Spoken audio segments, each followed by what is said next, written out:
Hello everyone, for those of you who weren't introduced to my channel, my name's Brody, and on today's episode on Read Aloud, we'll be reading Chapter 2 on Coraline. The next day it had stopped raining, but a thick white fog had lowered over the house. "I'm going for a walk," said Coraline. "Don't go too far," said her mother, "and dress up warmly." Coraline put on her blue coat with a hood, her red scarf, and her yellow Wellington boots. She went out. Miss Spink was walking her dogs. "Hello, Caroline," said Miss Spink. "Rotten weather." "Yes," said Coraline. "I played Portia once," said Miss Spink. "Miss Forcible talks about her, Ophelia.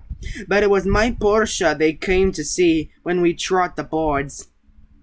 Miss Spink was bundled up in pullovers and cardigans, so she seemed more small and circular than ever. She looked like a large fluffy egg. She wore thick glasses that made her eyes seem huge.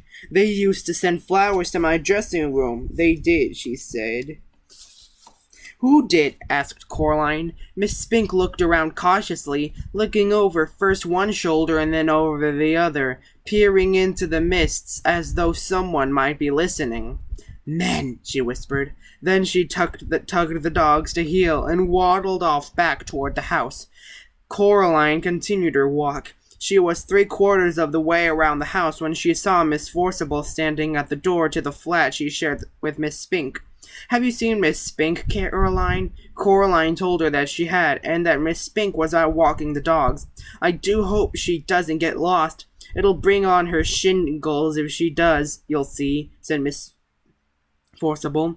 "You'd have to be an explorer to find your way around in this fog." "I'm an explorer," said Coraline. "Of course you are, lovey," said Miss Forcible. "Don't get lost now." Coraline continued walking through the gardens in the grey mist. She always kept in sight of the house. After about 10 minutes of walking, she found herself back where she had started. The hair over her eyes was limp and wet, and her face felt damp.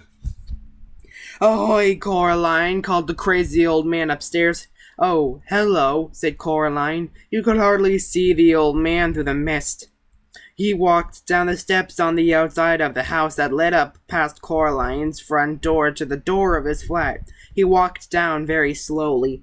Coraline waited at the bottom of the stairs. "The mice do not like the mist," he told her. "It makes their whiskers droop." "I don't like the mist much either," admitted Coraline. The old man leaned down, so close that the bottoms of his mustache tickled Coraline's ear. "The mice have a message for you," he whispered. Coraline didn't know what to say. "The message is this: don't go through the door." He paused. "But does that mean anything to you?" "No," said Coraline. The old man shrugged. "They're funny, the mice. They get things wrong. They get your name wrong, you know. They kept saying Coraline, not Caroline. Not Caroline at all." He picked up a milk bottle from the bottom of the stairs and started back up to his attic flat. Coraline went indoors. Her mother was working in her study. Her mother's study smelled of flowers. "What shall I do?" asked Coraline. "When do you go back to school?" asked her mother. "Next week," said Coraline. "Humph," said her mother. "I suppose I shall have to get you new school clothes. Remind me, dear, or else I'll forget." And she went back to typing things on the computer screen. "What shall I do?" repeated Coraline. "Draw something." Her mother passed her a sheet of paper and a ballpoint pen. Coraline tried drawing the mist. After 10 minutes of drawing, she still had a white sheet of paper with "mist" spelled in a check mark written on it in one corner in slightly wiggly letters. She grunted and passed it on to her mother. Very modern, dear," said Coraline's mother. Coraline crept into the drawing room and tried to open the old door in the corner. It was locked once more. She supposed her mother must have locked it again. She shrugged. Coraline went to see her father. He had his back to the door as he typed. "Go away," he said cheerfully as he walked in. "I'm bored," she said. "Learn how to tap dance," he suggested without turning around. Coraline shook her head. "Why don't you play with me?" she asked. "Busy," he said. "Working," he added. He still hadn't turned around to look at her. "Why don't you go and bother Miss Spink and Miss Forcible?"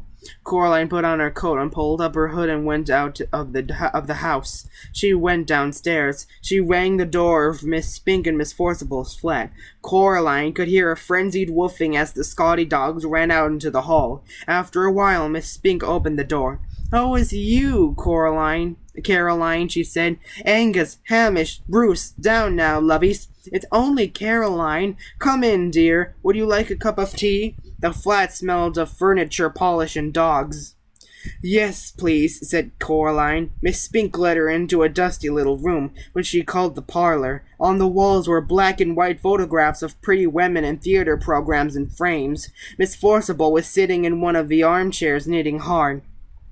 They poured Coraline a cup of tea in a little pink bone china cup with a saucer. They gave her a dry Garibaldi biscuit to go with it.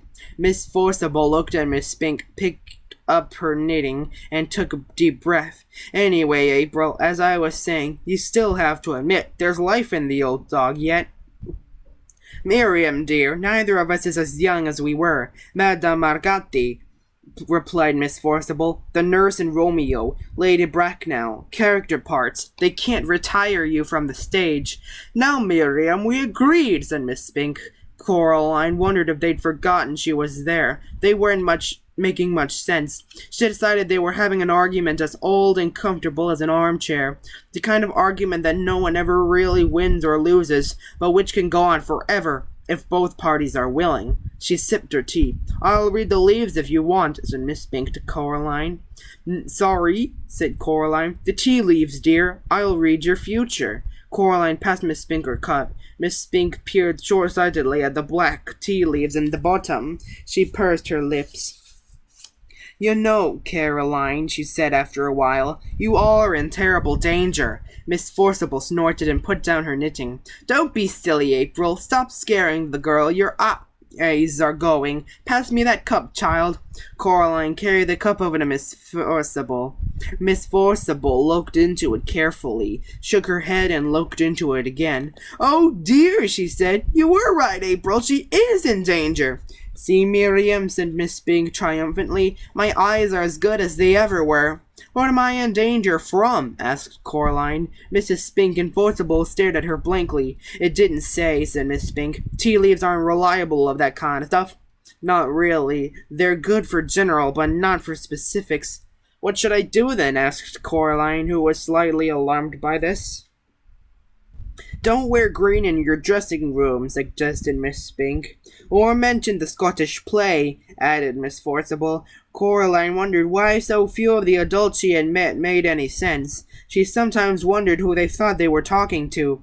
"And be very, very careful," said Miss Spink. She got up from the armchair and went over to the fireplace. On the mantelpiece was a small jar, and Miss Spink took off the top of the jar and began to pull things out of it.